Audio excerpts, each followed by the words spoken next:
SCP-200 Chrysalis.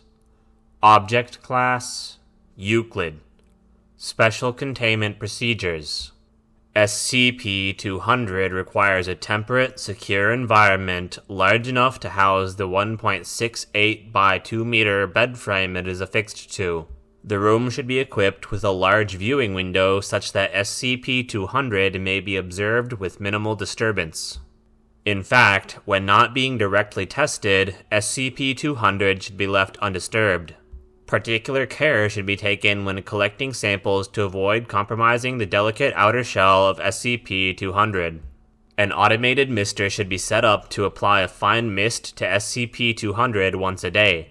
If SCP-200 appears to be drying out, additional mist can be applied, but care should be taken not to allow it to become too moist. Due to the uncertain nature of SCP-200, the door to its containment area should be kept locked at all times, and direct interaction is restricted to Clearance Level 2 staff as a precaution.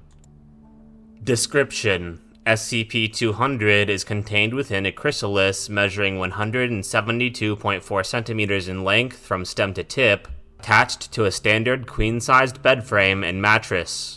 The chrysalis is a mottled brown in color, and analysis shows it to consist of several layers of silk, woven in such a way as to be coarse to the touch. The silk layer appears to be held together by... SCP-200 itself was last seen as a 13-year-old Caucasian male, measuring at 152 centimeters in height and weighing 168.73 kilograms. It retreated into its chrysalis on 2000, and researchers have been unable to explain how the child produced the silk to construct its encasement.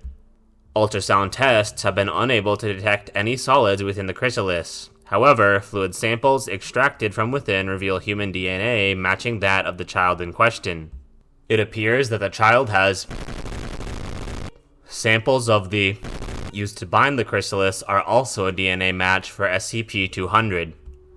SCP-200 lies dormant a majority of the time, although it may be observed twitching occasionally, particularly if it is startled by sudden contact or a loud noise. However, in its current state, it poses no threat.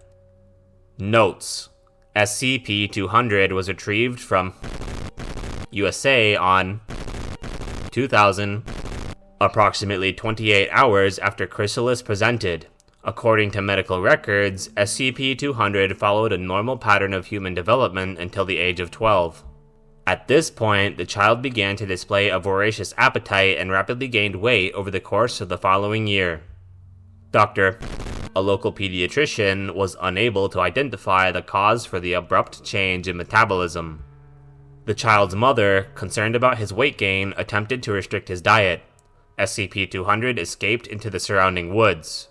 When authorities located the boy 72 hours later, he had doubled his weight on a diet of... After being returned home, SCP-200 developed into its chrysalis. Following retrieval, Class A amnestics were administered to the child's mother, doctor, and local authorities.